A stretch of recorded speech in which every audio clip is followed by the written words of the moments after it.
Pertama, tentang sejarah Ramadan ini adalah nama dulu kita bahas. Nama Ramadan. Ramadan diambil dari kata ramda. Ramda maknanya adalah panas. Mengapa disebut dengan panas? Karena orang yang berpuasa lehernya itu panas, kering. Maka kering, tidak ada air yang meleleh, maka disebut dia panas.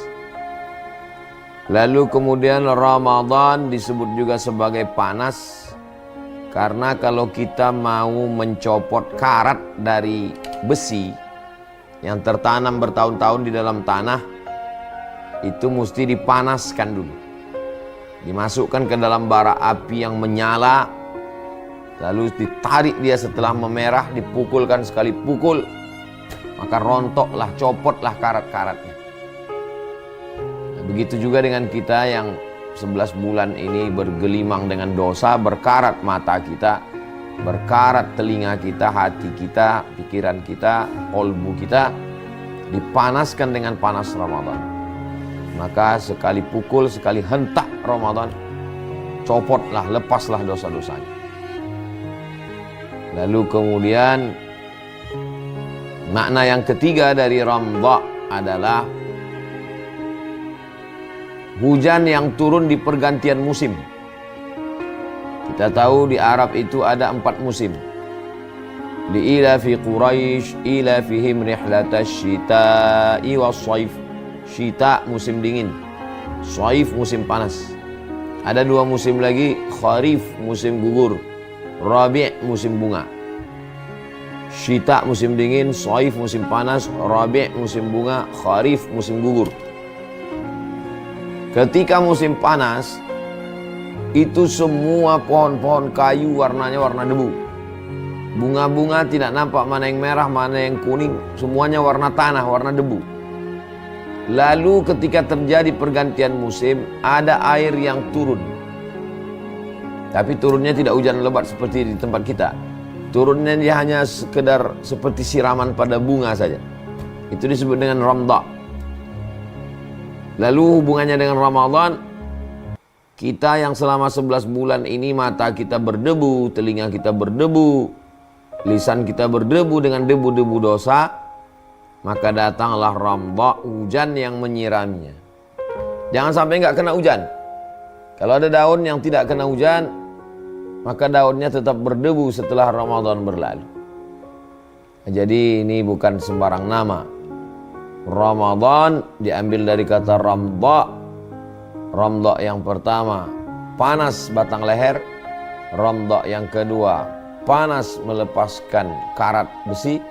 Ramda yang ketiga, hujan di pergantian musim yang menghilangkan debu-debu yang menempel di daun dan bunga-bunga. Kalau Ramda ini sudah berlalu, maka karat-karat copot. Kalau Ramda ini sudah lewat, maka daun-daun kembali nampak hijau cerah, bunga-bunga pun memerah. Seperti bunga yang tumbuh baru. Nah, maka kaitannya dengan kita setelah keluar Ramadan, seperti makhluk-makhluk yang baru. Sebagaimana daun baru kembali menghijau, bunga kembali memerah cerah, merekah, indah dipandang mata dan harum semerbak. Yang sebelumnya kusam. Jadi makna nama-nama bulan di dalam Islam itu dalam sekali. Muharram, bulan yang dimuliakan. Lalu kemudian sekarang kita berada di bulan Rajab. Rajab artinya dari kata tarjib, ta'zim, bulan yang diagungkan. Ada 4 bulan yang diagungkan, bulan Muharram, bulan Zulqa'dah, Zulhijjah, dan Rajab. Saya orangnya suka penasaran, kira-kira Januari itu artinya apa ya? Januari itu nama patung yang kepalanya 2. Patung Januari kepalanya 2, satu ke depan, satu ke belakang. Maka diletakkan dia sebagai nama bulan pertama untuk melihat masa lalu dan melihat masa depan. Maka disebutlah bulan pertama itu bulan Januari. Karena memang ini bulan milik kaum paganisme. Pagan, penyembah berhala, penyembah patung. Dan salah satu patung Tuhan itu adalah Tuhan Januari, yang kepalanya 2 melihat masa depan dan masa lalu. Beda dengan bulan-bulan Muharram, bulan-bulan Qamariyah, bulan-bulan Hijriyah, dia memiliki makna-makna spiritual, makna keagamaan, makna syariat Islam. Ini tentang Ramadan. Lalu kemudian sebelum syariat bulan puasa diturunkan, Nabi Muhammad SAW memang memilih bulan Ramadan ini untuk berkhalwah. Khalwah artinya sunyi. Di tengah hiruk pikuk kota Makkah, kota bisnis, yang datang dari negeri Syam atas ke Makkah, yang datang dari Yaman ke Makkah, yang datang dari Irak ke Makkah. Berkumpullah semua peradaban di Makkah. Pasar-pasar, perbudakan, ekonomi, khamar, judi, termasuk juga spiritual karena mereka tetap tawaf dan sa'i, berkumpul semua di Makkah. Nah, Nabi menjauh dari hiruk pikuk itu, dia berkhalwah, bersunyi-sunyi. Naiklah dia ke atas bukit namanya Jabal Nur. Di atas Jabal Nur itu ada gua namanya Gua Hira. Nabi bertahannus. Tahannus itu dalam hadis namanya ta'abbud al-layali, beribadah di waktu malam. Nabi naik ke atas. Kalau mau merasakan di mana Nabi naik ke atas, nanti bisa pergi umrah habis sholat subuh, naik taksi ke kaki Jabal Nur, naik ke atas. Itu merasakan, oh begini rasanya dulu Nabi naik ke atas. Ada tempat sholat Nabi yang menghadap ke arah kiblat. Nabi bersunyi-sunyi. Itu juga terjadi pada bulan Ramadan. 3 kali Ramadan. Saat Nabi berusia 38, umur 39, umur 40. Di umur 40 itulah baru datang kejadian. Iqra bismi rabbikal ladzi khalaq, khalaqal insana min 'alaqin, iqra wa rabbukal akramul ladzi 'allama bil qalam, 'allamal insana ma lam ya'lam. Itu turun pada bulan Ramadan. Nah, jadi sebelum syariat Islam, bulan itu memang sudah dipilih untuk bersunyi-sunyi, meninggalkan hiruk pikuk dunia untuk mendekatkan diri kepada Allah Subhanahu wa taala. Tapi bukan bersunyi-sunyi, berkhalwat terus meninggalkan dunia. Tapi itu hanya satu proses. Nanti setelah wahyu datang dapat, Nabi tetap turun ke bawah, berinteraksi sosial, bergabung dengan masyarakat, amar ma'ruf nahi munkar. Jadi jangan gara-gara cerita Ramadan ini lalu jamaah pergi ke hutan, pergi ke gunung, bersemedi, nggak keluar-keluar. Itu bukan ajaran Islam. Ajaran Islam itu mengenal ada namanya khalwah, tapi itu dalam proses. Setelah penemuan, maka dia tetap berinteraksi dengan orang banyak. Ini nama Ramadan sudah kita bahas. Bagaimana Nabi sebelum syariat Islam sudah kita bahas. Lalu kemudian pembahasan kita berikutnya adalah bagaimana Ramadan itu diwajibkan Allah Subhanahu wa taala itu pada tahun kedua Hijrah. Tahun pertama ketika mereka pindah dari kota Makkah Al-Mukarramah ke kota Al-Madinah Al-Munawwarah belum ada Ramadan. Pada tahun kedua barulah turun ayat mewajibkan puasa Ramadan. Jadi kalau dihitung Ramadannya Nabi di kota Makkah Madinah itu selama 9 kali. Tahun 2, tahun 3, tahun 4, tahun 5, tahun 6, tahun 7, tahun 8, tahun 9, tahun 10. Di tahun ke-11 Nabi tidak melaksanakan puasa Ramadan karena beliau meninggal di bulan Rabiul Awal. Muharram, Safar, Rabiul Awal, Rabiul Akhir, Jumadil Awal, Jumadil Akhir, Rajab, Sya'ban, Ramadan. Sedangkan di bulan Rabiul Awal beliau sudah meninggal dunia. Jadi tidak sempat sampai ke bulan Ramadan. Jadi kalau ditanya kapan Nabi baru melaksanakan puasa Ramadan? Tahun kedua. Kapan Nabi meninggal? Tahun ke-10. Jadi kalau gitu berapa kali dia melaksanakan Ramadan? 9 kali. Ini tentang Ramadan setelah datangnya syariat Islam. Lalu kemudian kita baca ayat tentang puasa. Al-Baqarah 183. A'udzubillahi minasyaitonirrajim. Ya ayyuhalladzina amanu. Yang dipanggil, yang diseru, yang diundang itu adalah ya ayyuhalladzina amanu. Orang yang percaya saja. Artinya yang tidak percaya tidak perlu ikut dalam pesta akbar ini. Karena ada ayat-ayat yang bunyinya ya ayuhan nas, wahai manusia. Tapi ini tidak. Ya ayyuhalladzina amanu, hai orang yang percaya. Kenapa aman? Karena memang ibadah puasa ini melatih untuk meyakini bahwa kita dilihat oleh dia yang tidak terlihat. Nah, ini cerita amanu, ini cerita iman, bukan cerita tentang manusia biasa. Tidak makan, tidak minum, tidak berhubungan. Makanannya ada, minumannya ada, istrinya ada. Makanannya halal, minumannya halal, istrinya halal. Tapi dia tidak. Ini siapa yang bisa melakukan ini kalau bukan amanu? Maka yang dipanggil itu adalah ya ayyuhalladzina amanu. Jadi kalau dia tidak beriman, dia melaksanakan puasa, puasanya tidak diterima. Syaratnya adalah baligh, berakal, muslim. Dia sudah baligh, dia ada akalnya, karena ada yang baligh tapi tidak ada akalnya. Umurnya 15 tahun, 20 tahun tapi tidak ada akalnya. Sedangkan ini adalah baligh, berakal, dan dia muslim. Kalau tidak muslim, tidak percaya. Nah, amanu itu siapa? Antu'mina billah wa malaikatihi, Allah, malaikat, wa kutubihi, percaya kepada kita, wa rusulihi, rasul-rasul, wal yaumil akhiri, hari akhirat, wa bil qadari khairihi wa syarrihi, dan percaya kepada takdir baik dan takdir buruk.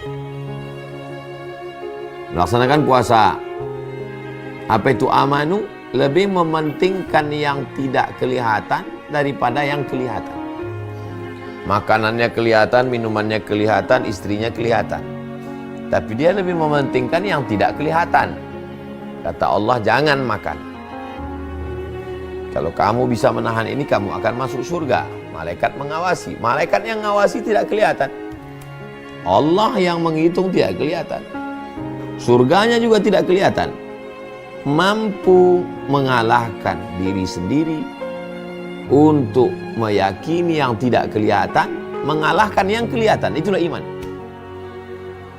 Kesempatan untuk korupsi ada, peluang ada, mulus, jelas, nampak bendanya. Tapi kalau ditahan, kamu akan masuk surga. Surganya yang belum kelihatan. Akan dicatat malaikat, malaikatnya belum kelihatan. Tuhan memperhatikan, mana Tuhan? Kata mereka yang tidak percaya. Maka mengalahkan segala ego, lebih memilih yang tidak kelihatan, mengesampingkan yang kelihatan, itulah iman. Ya ayyuhalladzina amanu, hai orang yang beriman, hai orang yang percaya. Kadang mudah sekali mulut ini mengatakan beriman, tapi hati, walamma yadkhulul imanu fi qulubikum, iman belum masuk lagi ke dalam hati kamu. Ini yang pertama. Ya ayyuhalladzina amanu kutiba alaikum.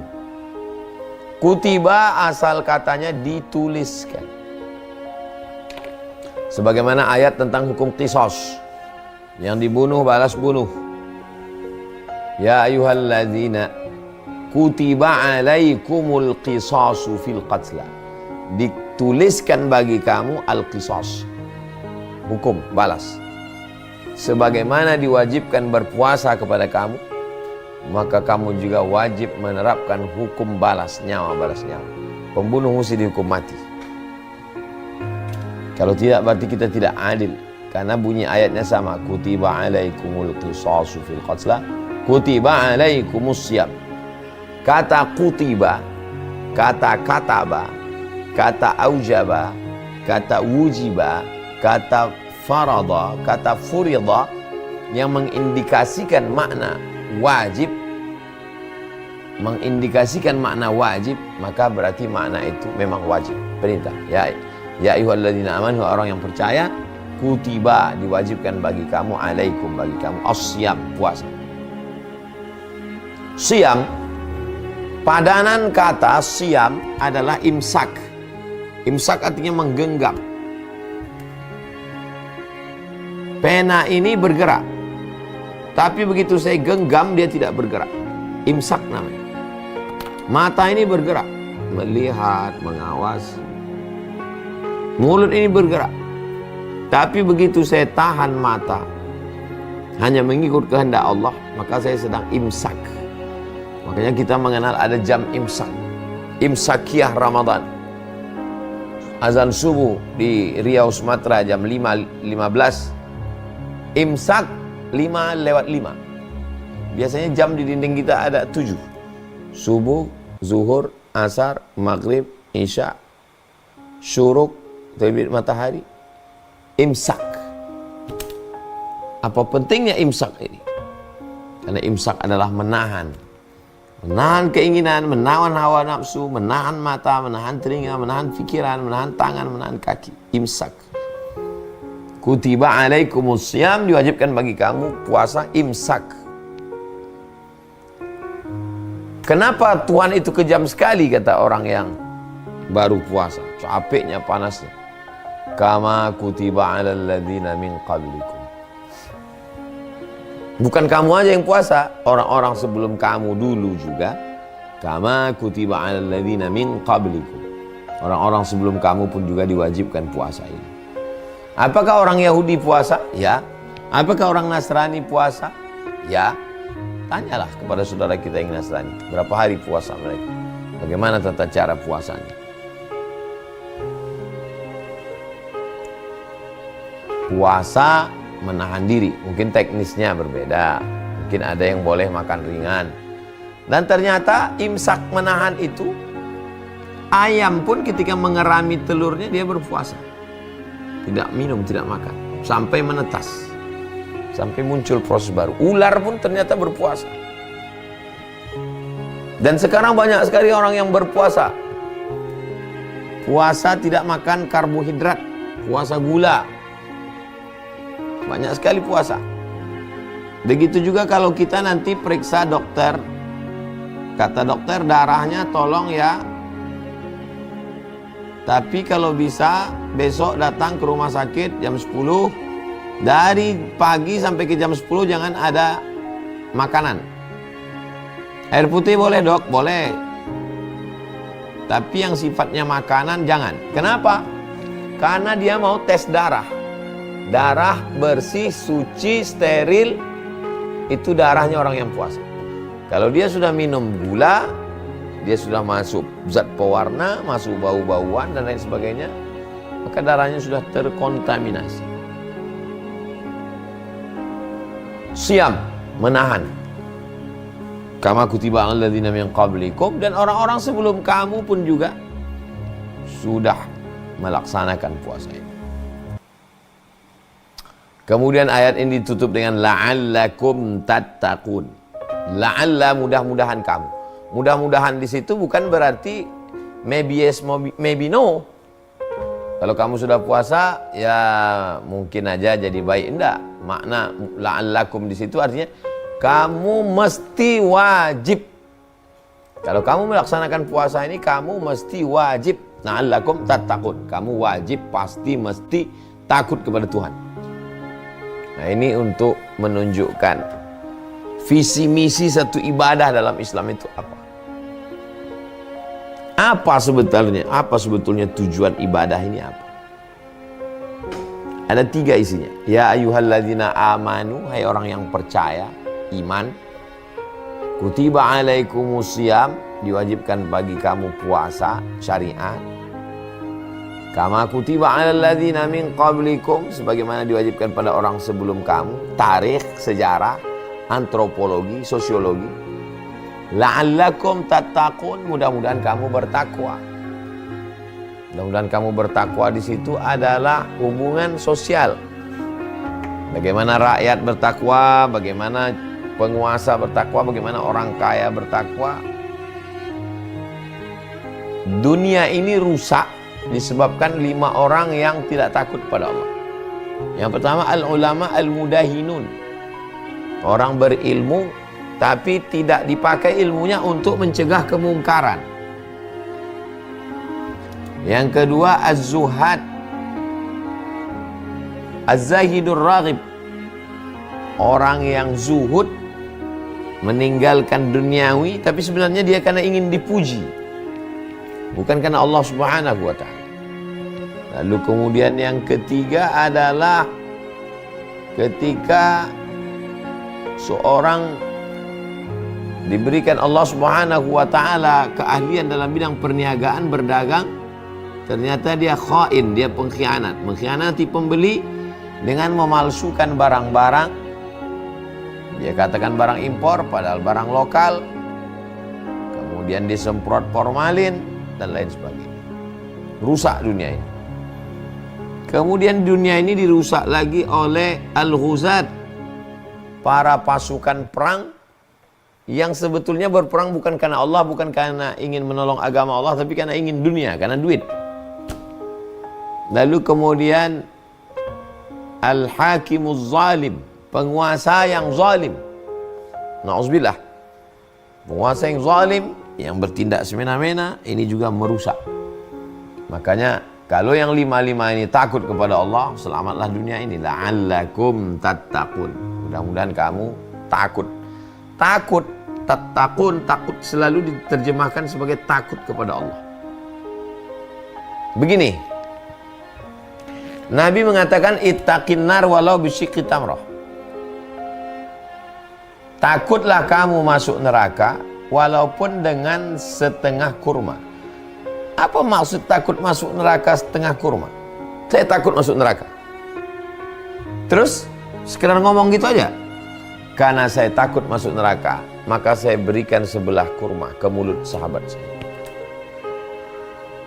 Saya takut kena hujan. Terus kalau takut kena hujan cukup sampai di situ. Karena saya ketakut kena hujan, maka saya beli payung, sedia payung sebelum hujan. Saya takut tidak naik kelas. Terus hanya sekedar saya takut, enggak. Karena saya takut tidak naik kelas, maka saya rajin belajar, saya membaca. Setelah itu saya berdoa, saya silaturahim dengan guru-guru. Jadi arti takut di situ bukan takut yang pasif, no action. Takut yang memberikan efek terhadap kehidupan sosial. Kita ngaji di masjid, online, ngaji. Hubungan kita baik-baik saja. Karena hubungan kita di masjid cerita tentang hari kiamat, cerita tentang puasa. Kapan interaksi sosial kita teruji? Ketika saya punya uang. Uang ini dipakai oleh jamaah untuk bisnis. Di situ baru teruji persaudaraan, persahabatan kita. Berapa banyak teman yang baik? Iya, karena sekedar hubungan biasa-biasa saja. Tapi ketika sudah menginjak kepada hubungan bisnis, hubungan kerjasama, hubungan yang bersifat materi, kebendaan, kurang takwanya. Kalau kebetulan saya seorang pengusaha dan saya punya karyawan, sama-sama bertakwa, takut kepada Allah. Saya sebagai pengusaha takut menganiaya murid, dan karyawan juga takut untuk tidak on time, tepat waktu, takut berkhianat. Takutnya kepada Allah, bukan takutnya kepada atasan. Sebagai seorang ustadz yang mengajar, takut untuk berkhianat, takut untuk tidak benar. Murid-muridnya juga takut melawan. Tapi takutnya kemana? Takutnya kepada Allah. Saya takut kedinginan. Terus kalau takut dingin, beli kaos kaki, beli kaos tangan, pakai jaket. Itulah makna takut. Jadi bukan seperti takut yang pasif, yang tidak ada actionnya. Ini tentang sejarah Ramadan, nama Ramadan, kapan Ramadan pertama kali, dan ayat yang terkait dengan Ramadan. Bahwa ayat terkait Ramadan itu ada 4. Yang diundang hanya orang yang percaya, keyakinan. Lalu kemudian buah dari keyakinan itu ada pengamalan, namanya puasa. Lalu kemudian ada nilai historis sejarahnya, bahwa ini bukan kamu yang pertama, umat-umat sebelum kamu juga puasa. Dan ditutup dengan la'allakum tattaqun. Puncak dari puasa itu adalah bukan hebatnya dia berpuasa, tapi bagaimana takutnya dia kepada Allah sehingga tidak menganiaya orang, berbuat adil, amanah, dan lain sebagainya.